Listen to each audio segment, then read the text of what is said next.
صورت ہماری صورت داہر. اعوذ باللہ من الشیطان الرجیم. بسم اللہ الرحمن الرحیم. هل اتى على الانسان حين من الدهر لم يكن شيئا مذکورا. کیا آیا نہیں انسان پہ ایک ایسا وقت زمانے میں سے جب کہ وہ کوئی قابل قدر چیز نہیں تھا. دہر کے لغوی معنی مفہوم دہر اللہ کی ذات ہے. دہر بمانی زمانے کائنات مدت عالم جب سے کائنات شروع ہوئی اس وقت سے لے کر اس کے اختتام تک کا وقت بھی اس میں لیا جاتا ہے. اور ابن الفارس کہتے ہیں کہ دہر میں غلبہ اور قہر کا بھی مفہوم پایا جاتا ہے. اور دہر کا یہ عالم اس لیے ہے کہ وہ ہر چیز پر استقرار گزرنا اور اس پر غالب آنا بھی ہے. اور دہر کا تعلق مشیت الہی سے ہے. چنانچہ آپ صلی اللہ علیہ وسلم نے فرمایا یعنی دہر کو زمانے کو برا بلا نہ کہا کرو کیونکہ اللہ تعالیٰ ہی دہر ہے. بخاری کی یہ حدیث ہے. اور داہری وہ شخص ہے جو کائنات کی تخلیق کا قائل نہیں بلکہ اسے عبد الالباد سے شمار کرتا ہے اور سمجھتا ہے کہ اس کائنات کا کوئی صانع نہیں. نعوذ باللہ. بس یہ آپ سے آپ اتفاقیات کے نتیجے میں وجود میں آ گئی. اس آیت میں یہ بتایا جا رہا ہے کہ انسان پر ایسا وقت بھی گزر چکا ہے جبکہ بنی ہوئے انسان کی ابھی تخلیق ہی نہیں ہوئی تھی اور اس کا نام و نشان صفحہ ہستی پہ موجود ہی نہیں تھا. پھر کتنے ہی ادوار اور توڑ طے کرنے کے بعد یہ نطفے کی شکل میں آیا. اور اس کا دوسرا مطلب یہ بھی ہو سکتا ہے کہ جب انسان نطفے کی حالت میں تھا تو اس کی موجودہ شرافت اور کرامت کے مقابلے میں اس کی وہ حالت اس قابل نہیں تھی کہ جب اسے زبان پہ لایا جاتا یا اس کو کوئی جانتا. انا خلقنا الانسان من نطفۃ امشاج نبتلیہ وجعلناہ سمیعا بصیرا. بے شک ہم نے اسے پیدا کیا انسان کو ایک نطفے سے ملے ہوئے مخلوط کہ ہم آزمائے. پھر ہم نے بنایا اس کو سننے والا اور دیکھنے والا. یعنی باپ کا نطفہ الگ تھا، ماں کا نطفہ. ان دونوں نطفوں کے ملاپ سے ماں کے رحم میں حمل قرار پایا. پھر ہم نے اس سے مخلوط نطفے کو ایک ہی حالت میں پڑا نہیں رہنے دیا ورنہ وہاں گل سڑ جاتا، بلکہ ہم اس کو الٹتے پلٹتے رہے اور رحم مادر میں اس نطفے کو کئی ادوار سے گزار کر اسے ایک جیتا جاگتا انسان ہم نے بنا دیا. اور پھر انسان کی دوسری جو فضیلت دوسرے جانوروں پہ جو سب سے بڑی فضیلت ہے کہ انسان کے علاوہ جتنی بھی جاندار مخلوق ہے تقریباً سبھی سنتے بھی ہیں اور دیکھتے بھی ہیں، لیکن سمیع اور بصیر نہیں ہے. سمیع اور بصیر صرف انسان ہے اور یہی چیز انسان کے لیے علم کے حصول کے لیے سب سے بڑا ذریعہ ہے. انسان اشیاء کو دیکھ کر اور بعض آوازیں سن کر ان پر غور کرتا ہے، ان میں قیاس کرتا ہے، پھر ان سے نتائج اخذ کرتا ہے، جبکہ دوسرے جاندار دیکھنے اور سننے کے باوجود ان میں سے کوئی بھی کام نہیں کر سکتے. انا ہدیناہ السبیل اما شاکرا و اما کفورا. اور بے شک ہدایت دی ہم نے، راہ دکھائی اس کو ہم نے راستے کی، خواہ شکر گزار ہو خواہ نہ شکرا ہو. انسان کی ہدایت کے لیے کون کون سے ذرائع اللہ نے بنائے؟ راہ دکھانے کی بے شمار صورتیں اللہ تعالیٰ نے انسان کے لیے بنائی.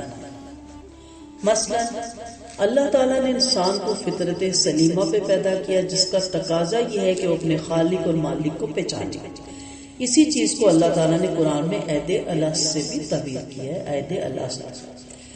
پھر نمبر 2، ہر انسان میں برے اور بھلے کی تمیز رکھ دی گئی. یہی وجہ ہے کہ جب انسان کوئی برا کام کرتا ہے تو اس کا ضمیر اس کو ملامت کرتا ہے. پھر تیسرا، انسان جب مصائب میں گر جاتا ہے تو پھر غیر شعوری اور اضطراری طور پر اس کی نگاہیں اپنی خالق کی طرف اٹھ جاتی ہے اور وہ فریاد کے لیے اسے پکارنے لگتا ہے، جس کا مطلب یہ ہے کہ مشکلات میں اپنے خالق یا کسی اندیکھی بالا تر قوت پہ تکیہ کرنا انسان کی فطرت میں داخل ہے۔ اور پھر 4 نمبر پہ کائنات میں اللہ تعالیٰ کی ہر سو بکھری ہوئی آیات پر غور کرنے سے بھی انسان کو ایک ایسی عظیم اور بالا تر ہستی کا قائل ہونا پڑتا ہے جو اس کائنات کا نہایت مرتوب نظم و نسوق چلا رہی ہے، اور انسان کو یہ یقین کرنا پڑتا ہے کہ خود اس ہستی کے دائرے اقتدار سے کسی صورت باہر وہ نہیں نکل سکتا، لہٰذا اس کی اطاعت کے بغیر اس کے پاس کوئی دوسرا چارہ نہیں۔ پھر 5ویں نمبر پہ ہے کہ وہ کائنات میں یہ منظر بھی دیکھتا ہے کہ بعض ظالم زندگی بھر ظلم اور جوار کی طوفان اٹھانے کے بعد اس دنیا سے رخصت ہو جاتے ہیں، انہیں کوئی سزا نہیں ملتی۔ اسی طرح بعض انسان ساری زندگی انسانیت کی خدمت میں گزار کر مصیبتیں سہ کر دنیا سے رخصت ہو جاتے ہیں، انہیں کوئی صلہ نہیں ملتا۔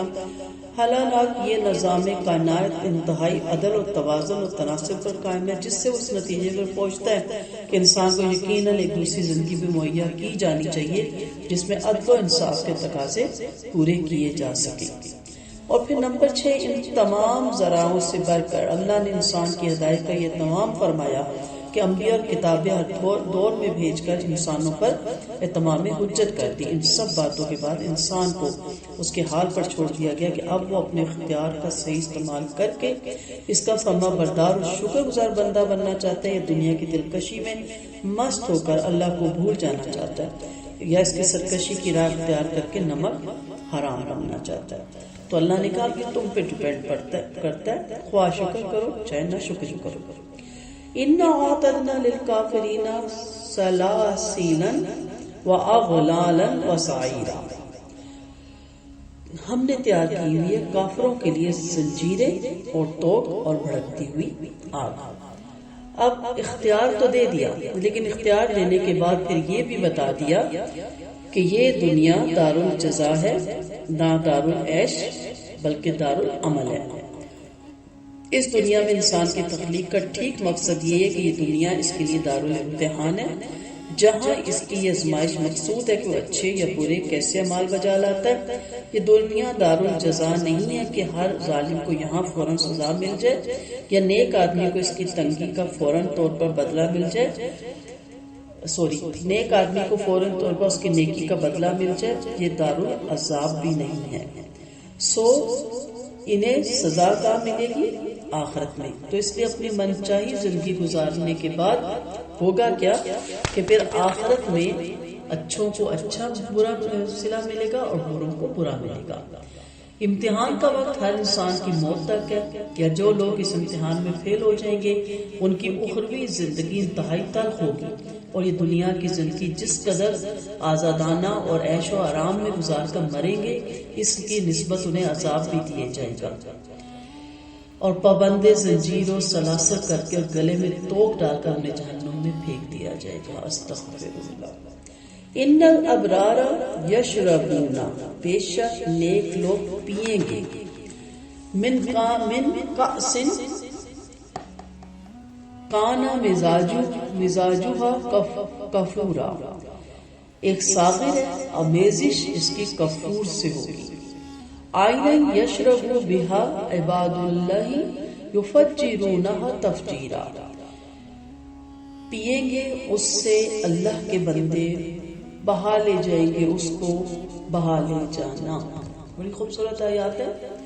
ان کے مقابلے میں اس دارالامتحان میں کامیاب ہونے والے یا اللہ کے فرما بردار اور نیک اعمال بجا لانے والوں کو سب سے پہلے نعمت تو یہ ملے گی کہ ان کو پینے کا ٹھنڈا میٹھا سفید رنگ کا خوشبودار اور دل کو سکون ملنے والا مشروب ملے گا، اور یہ مشروب اس افراد سے مہیا کیا جائے گا کہ جہاں کوئی موجود ہوگا اس مشروب کی نالیاں وہاں تک پہنچا دی جائیں گی، اور خود بھی جب ایسی خواہش کرے گا تو اس مشروب کی نالیاں وہاں پہنچ جائیں گی۔ اس مشروب کی رنگت، ٹھنڈک اور خوشبو ایسی ہوگی جیسے اس میں کفور ملا دیا گیا ہو۔ اللہ تعالیٰ ہمیں ان لوگوں میں شامل کرے گا۔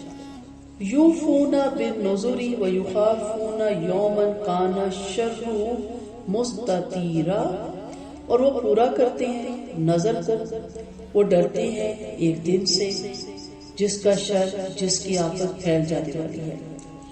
وَيُطْعِمُونَ الطَّعَامَ عَلَى حُبِّهِ، اور وہ کھلاتے ہیں کھانا اس کی محبت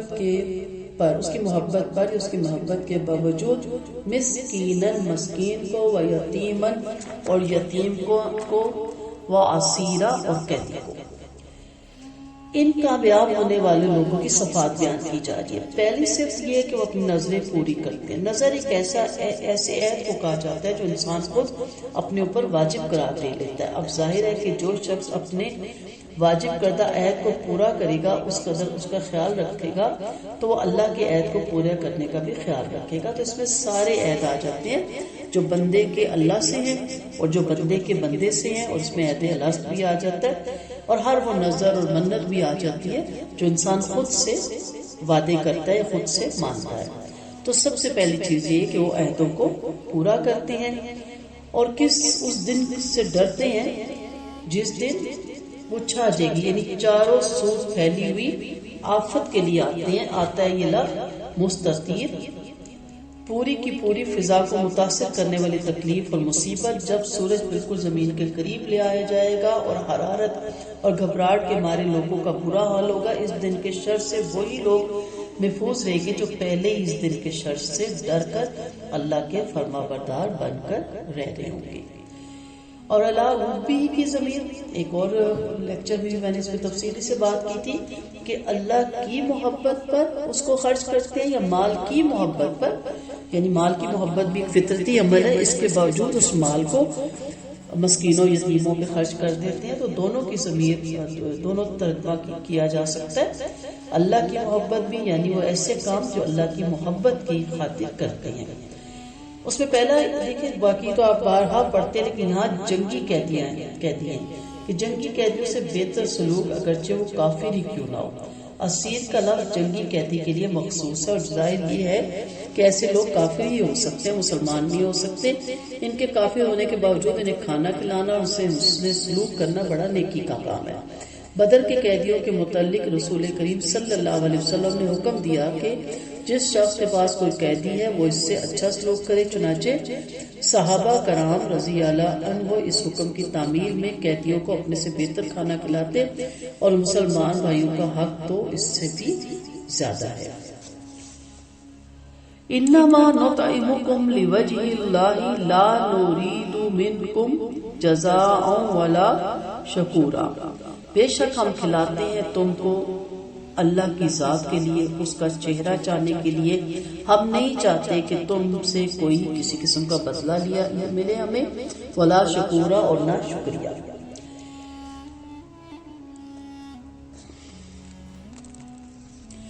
بڑی خوبصورت آیت ہے۔